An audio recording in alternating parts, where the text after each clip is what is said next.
அனைவருக்கும் வணக்கம். நான் உங்கள் பிரபாகரன். 8 தோல்வி எடப்பாடி பழனிசாமி.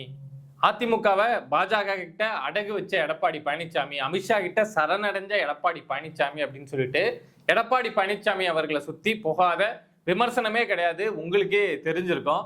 பட் இத மாதிரி பேசின எல்லார் வாயிலையும் நேத்தி ஒரே ஒரு சம்பவத்தால ஃபெவிகால் போட்டு ஒட்டி இருக்காரு எடப்பாடி பழனிசாமி.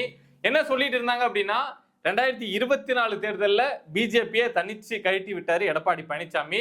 சோ அதனால அந்த கோபத்துல இன்னும் பிஜேபி இருப்பாங்க.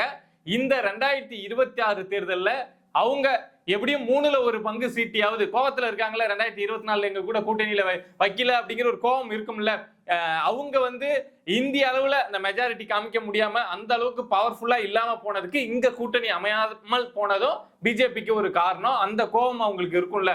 சோ அதனால இந்த முறை அதிமுக பேரை மாத்திக்கிற அளவுக்கு, இனிமே அதிமுகன்னு வேணாம் பாஜகன்னு இங்க பேரை மாத்திக்கிற அளவுக்கு சீட்டை பிஜேபி வாங்கிடுவாங்க அப்படின்னு சொல்லாத வாய் கிடையாது. எல்லா வாயுமே சொல்லிட்டு இருந்தது. பட் நேத்து வெளியான அறிவிப்பு அப்படிங்கிறது இல்ல எடப்பாடி பழனிசாமி இன்னொரு ஜெயலலிதா அப்படின்னு இங்க நிறைய பத்திரிகையாளர்களை நிறைய ஊடகங்களை பேச வச்சிருக்கு.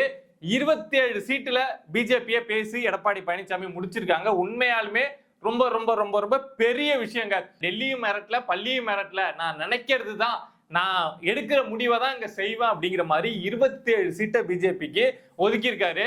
என்னப்பா பிஜேபிக்கு 27 சீட்டு கொடுத்தது அவ்வளவு பெரிய சாதனை அப்படின்னா நிஜமாலுமே சாதனை தான். மத்தியில ஆட்சியில இருக்காங்க. அவங்க சொல்ல வேண்டியதை ஓரளவுக்கு அனுசரிச்சு, முழுசா கேட்கலனாலும் அனுசரிச்சு போக வேண்டியது அப்படிங்கிறது எடப்பாடி பழனிசாமி அவர்களுக்கு இருக்கக்கூடிய ஒரு கட்டாயம். அமித்ஷா இல்லங்க பிஜேபிக்கு 50 சீட்டு தான் கொடுத்து ஆகணும் அப்படின்னு சொல்றாருன்னா அந்த விஷயத்தை பேசி நெகோசியேட் பண்ணி 27 சீட்டு கொண்டு வரணும் அப்படிங்கிறதுலாம் சாதாரண விஷயம் கிடையாது. அதை எடப்பாடி பழனிசாமி செஞ்சு காமிச்சிருக்காங்க. இதை நீங்க திமுக கூட்டணி கூட கம்பேர் பண்ணி பாத்தீங்க அப்படின்னா புரியும். காங்கிரஸ் அப்படிங்கிற ஒரு கட்சி மொத்த தமிழ்நாட்டில் இருக்கக்கூடிய உறுப்பினர்களையும் நீங்க அடிச்சு பிடிச்சி ஒரு நெருக்கி ஒரு லாரியில ஏத்துனீங்கன்னா ஏத்திடலாம், அவ்வளவுதான். மொத்தமாவே காங்கிரஸுக்கு தமிழ்நாட்டில் ஆட்கள் இருப்பாங்க. ஆனா அந்த கட்சி திமுக கிட்ட 28 சீட் அப்படிங்கறத வாங்குது. கூடவே ஒரு ராஜ்யசபா எம்பி வேணும் அப்படின்னு சொல்லிட்டு காங்கிரஸ் கேட்டு வாங்குது. அதை அவங்க வாங்கி காமிச்சிட்டாங்க.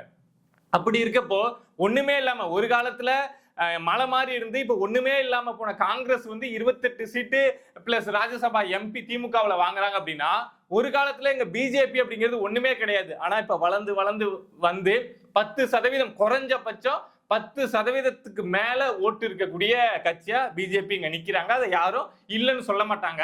அப்படி இருக்கக்கூடிய ஒரு கட்சிக்கு இதை தாண்டி மத்தியில ஆட்சியில இருக்காங்க அப்படிங்கிற ஒரு இடத்துல இருக்கக்கூடிய கட்சிக்கு 27 சீட்டு தான் நாங்க கொடுப்போம்.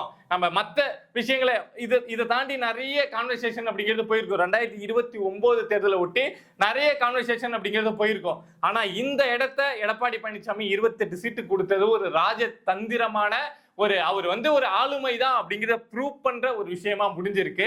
அதே மாதிரி பாட்டாளி மக்கள் கட்சிக்கு 18, டிடிவி தினகரன் அவங்களுக்கு 11 சீட்டு கொடுத்திருக்காங்க. 2021லயே ஒரு விஷயம் அப்படிங்கிறது உண்டு. அதாவது டிடிவி தினகரன் மட்டும் எடப்பாடி பழனிசாமி கூட இருந்திருந்தார் அப்படின்னா எடப்பாடி பழனிசாமியோட ஆட்சி கண்டினியூ ஆயிருக்கும், 3வது முறையா அதிமுக ஆட்சி அமைஞ்சிருக்கும் அப்படிங்கிறது எல்லாருமே சொல்லக்கூடிய விஷயம். ஏன்னா பெரும்பாலான கிட்டத்தட்ட ஒரு 30 தொகுதியில அதிமுக வேட்பாளர்கள் 5000 ஓட்டு வித்தியாசத்துல தான் தோத்து போனாங்க. அந்த இடங்கள் எல்லாத்தையுமே பாத்தீங்கன்னா டிடிவி தினகரன் அவங்க வேட்பாளர் 20,000 ஓட்டு 30,000 ஓட்டு அப்படிங்கிறத வாங்கியிருந்தாங்க. சோ அப்படி டிடிவி இந்த கூட்டணிக்குள்ள இருந்திருந்தா 2021ல திரும்ப அதிமுக ஆட்சி அமைஞ்சிருக்கும் அப்படின்னு சொல்லப்பட்ட அந்த டிடிவி தினகரனை 11 சீட்டு கொடுத்து எடப்பாடி பழனிசாமி உள்ள கொண்டு வந்திருக்காங்க. சோ ஓவராலா பாக்குறப்போ இங்க அந்த நம்பர்ஸ் அப்படிங்கிறது இருக்குல்ல, என்ன கடைசியா இந்த கூட்டணி கட்சிகளுக்கு எல்லாத்துக்குமே சீட்டை கொடுத்துட்டு கடைசியா எந்த இடத்த நின்னு பேசுவாங்க அப்படின்னா எங்க சின்னத்துல 170ல நிக்கிறோம், 180 இடங்கள்ல நிக்கிறோம் அப்படின்னு திமுகவுக்கும் அதிமுகவுக்கும் இடையில ஒரு கிளாஷ் அப்படிங்கிறது வரும். சோ அப்படி பாக்குறோம் அப்படின்னா இந்த முறை திமுக அவங்களுடைய சின்னம் இருக்காங்க. கூட்டணி கட்சிகளுக்கு எல்லாம் சீட்டு கொடுத்தாலும் நிறைய கட்சிகளை அவங்க சின்னத்துல நிக்க வைக்கிறாங்க. அது மாதிரி விஷயங்கள்லாம் நடக்குது. சோ அப்படி பார்த்தாலுமே திமுக இங்க ஒரு 170 இடத்த நிக்கிறாங்க. அவங்க நேரடியா 170 இடத்த போட்டி போடுறாங்க அப்படின்னா அந்த அளவுக்கு அதுல இருந்து ஒரு சீட்டு அதிகமாவது இங்க வந்து அதிமுக வந்து அவங்களுடைய சின்னத்துல போட்டி போடுவாங்க. அந்த அளவுக்கு எடப்பாடி பழனிசாமி இந்த விஷயங்களை பேசி முடிச்சிருக்காரு. ஒரே நாள்ல, அதுவும் ஒரே நாள்ல பியூஷ் கோயல் இங்க வர்றாரு, ஒரே நாள்ல என்னமோ பேச்சுவார்த்தை நடக்குது. உடனடியா அதிமுக அலுவலகத்துல வந்து இதுதாங்க எங்களுடைய கூட்டணி சீட் ஷேரிங் அப்படிங்கிற விஷயத்தை அறிவிச்சிட்டாங்க. இதை திமுகவால அறிவிக்கவே முடியல அப்படின்னு நமக்கு தெரியும். ஏன்னா திமுக வந்து பல மாசங்களா இழுத்துட்டு இருக்காங்க. இவங்களுக்கு இத்தனை சீட்டு, இவங்களுக்கு இத்தனை சீட்டு அப்படின்னு சொல்லிட்டு இன்னும் இழுத்துட்டு இருக்காங்க. இன்னும் தேமுதிக எல்லாம் எத்தனை சீட்டு வாங்க போறாங்க அப்படிங்கிறது உறுதி செய்யப்படாமலே இருக்கு. சோ அப்படி இருக்கப்போ எடப்பாடி பழனிசாமி மேல இருந்த குற்றச்சாட்டு, அவர் வந்து அதிமுக பிஜேபி கிட்ட அடகு வச்சுட்டாரு, அமித்ஷா சொல்றதை கேட்டுதான் நடக்க போறாரு, இந்த எலெக்ஷனோட அதிமுக அப்படிங்கிற கட்சி இல்லாம போயிடும், அப்படியே பிஜேபி முழுங்கிடும் அப்படின்னு சொன்ன எல்லாருக்கும் ஒரு ஃபுல் ஸ்டாப் வச்சு இனிமே நீங்க பேச தேவையில்ல அப்படிங்கிறத தன்னுடைய ஆளுமை மூலமா எடப்பாடி பழனிசாமி நிரூபிச்சிருக்காரு.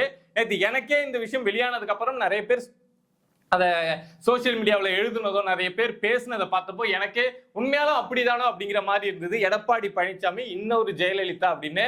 ஏன்னா ஜெயலலிதா மாதிரி ஒரு லீடரால தான் இவ்வளவு போல்டா ஒரு முடிவு எடுத்து நான் சொல்றதுதான் ஃபர்ஸ்ட் என் கட்சிக்கு, கூட்டணி கட்சியெல்லாம் அப்புறம் இருக்கட்டும், ஃபர்ஸ்ட் என் கட்சிக்கு இத்தனை சீட்டு, என் கட்சி 170 இடத்துல 175 இடத்துல அதோட சின்னத்துல நிக்கும் அப்படின்னு ஜெயலலிதா முடிவு எடுத்துட்டு தான் மிச்சம் இருக்க சீட்டெல்லாம் வந்து கூட்டணி கட்சிகள் ஷேர் பண்ணிக்கிங்க அப்படின்னு சொல்லுவாங்க. கருணாநிதி அந்த மாதிரி விஷயத்துல அந்த ஆளுமை இருக்குமா அப்படின்னா இருக்காது. கூட்டணி கட்சிகள்ட்ட எல்லாம் பேச்சுவார்த்தை நடத்தி மிரண்டு அவங்க எதை மிரட்டுறாங்களோ அதுக்கு பயந்துதான் நடக்கும். ஆனா ஜெயலலிதா அவர்கள் சொன்னதை செய்வாங்க, செய்யறத சொல்லுவாங்க அப்படிங்கிற மாதிரி அந்த அளவுக்கு உறுதியா இருப்பாங்க.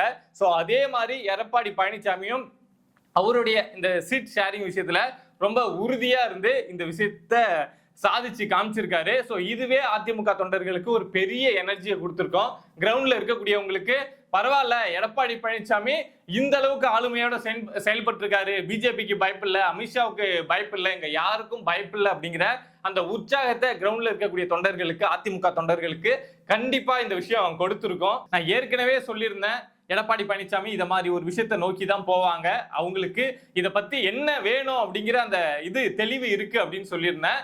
இந்த தமிழக வெற்றி கழகத்தையும் உள்ள கொண்டு வர மாட்டாங்க. என்னதான் பிஜேபி இங்க அதுக்கு முயற்சி பண்ணாலும் தமிழக வெற்றி கழகம் உள்ள வந்தா நம்ம கூட்டணி வந்து அந்த பெர்செப்ஷன் பார்க்கறதுக்கு நல்லா கிராண்டா இருக்கும், வெற்றி கூட்டணி மாதிரி தெரியும் அப்படிங்கிறதுக்காக பிஜேபி முயற்சி பண்ணாலும் எடப்பாடி பழனிசாமி அதுக்கு ஒத்துக்க மாட்டாங்க. அவங்க தமிழக வெற்றி கழகத்தை வெளியில வச்சுக்கதான் பார்ப்பாங்க அப்படின்னு சொல்லியிருந்தேன். என்ன காரணங்கிறதையும் சொல்லியிருந்தேன். இப்ப தமிழக வெற்றி கழகம் உள்ள வந்தாங்க அப்படின்னா மினிமம் ஒரு 30 சீட்டு கொடுக்கணும், ஒரு 30-35 சீட்டு கொடுக்கணும் அப்படின்னா கூட இவங்க அதிமுக வச்சிருக்காங்கல்ல ஒரு 170+ சீட் வச்சிருக்காங்கல்ல, அதுல இருந்து ஒரு 30 சீட்டை தான் எடுத்து கொடுக்குற மாதிரி இருக்கும். அது 170ல இருந்து அவங்க ஒரு 30 சீட்டு 35 சீட்டை கொடுத்தாங்க அப்படின்னா அதிமுக நிக்கிறதே 135, 130, 140 தான் நிக்கிற மாதிரி வந்திருக்கும். சோ அப்படி அதிமுக நின்னுந்தாங்க அப்படின்னா அதிமுக தன்னைத்தானே பலவீனமா உணர்றாங்க அப்படிங்கறத அங்க இருக்கக்கூடிய மக்களும் நினைச்சிருப்பாங்க, அவங்க கட்சியில இருக்கக்கூடிய கேடர்ஸும் நினைச்சிருப்பாங்க.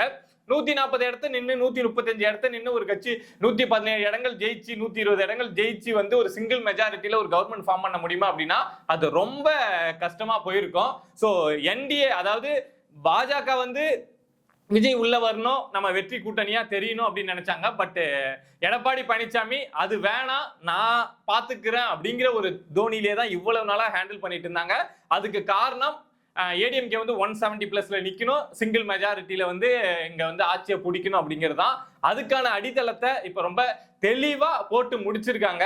இது வரைக்கும் எடப்பாடி பழனிசாமி மேல சிலருக்கு என்னதான் எடப்பாடி பழனிசாமி கூடயே டிராவல் பண்ணாலும், என்னதான் ஒரு கூடயே இருந்தாலும் அவங்க மேல ஒரு சின்ன சந்தேகம் அப்படிங்கிறது இருந்திருக்கும். இவர் சரியா ஹேண்டில் பண்ணிடுவாரா, இவர் யார் சொல்றதை கேட்கிறாரு, அமித்ஷா சொல்றதுதான் கேட்கிறாரா இந்த திமுக சொல்ற மாதிரி அப்படிங்கிற மாதிரிலாம் ஒரு சந்தேகம் இருந்திருக்கும். பட் இந்த சீட் ஷேரிங் விஷயம் அப்படிங்கிறது இங்க யார் சொல்றதையும் எடப்பாடி பழனிசாமி கேட்கல, யாருக்கும் அவர் கட்டுப்பட்டு இல்ல, அவரு ரொம்ப தெளிவா இருக்காரு அப்படிங்கிற விஷயத்த உறுதி பண்ணிருக்கு. அதே மாதிரி இந்த திமுக சொல்ற மாதிரி இங்க அதிமுகவை பிஜேபி முழுங்கிடும் அப்படிங்கிற அந்த ஒரு விஷயம் போயிட்டு இருக்கு இல்லையா, அத மாதிரியான ஒரு குற்றச்சாட்டு இருக்கு இல்லையா, அந்த குற்றச்சாட்டுக்கும் முற்றுப்புள்ளி அப்படிங்கிறத வச்சிருக்காங்க. இத மாதிரி நம்மளை சுத்தி நடக்கக்கூடிய விஷயங்களை நீங்க தெரிஞ்சுக்கணும் அப்படின்னு நினைச்சீங்கன்னா மறக்காம பிரபா டாக்ஸ் சேனலை சப்ஸ்கிரைப் பண்ணி சப்போர்ட் பண்ணுங்க. நன்றி.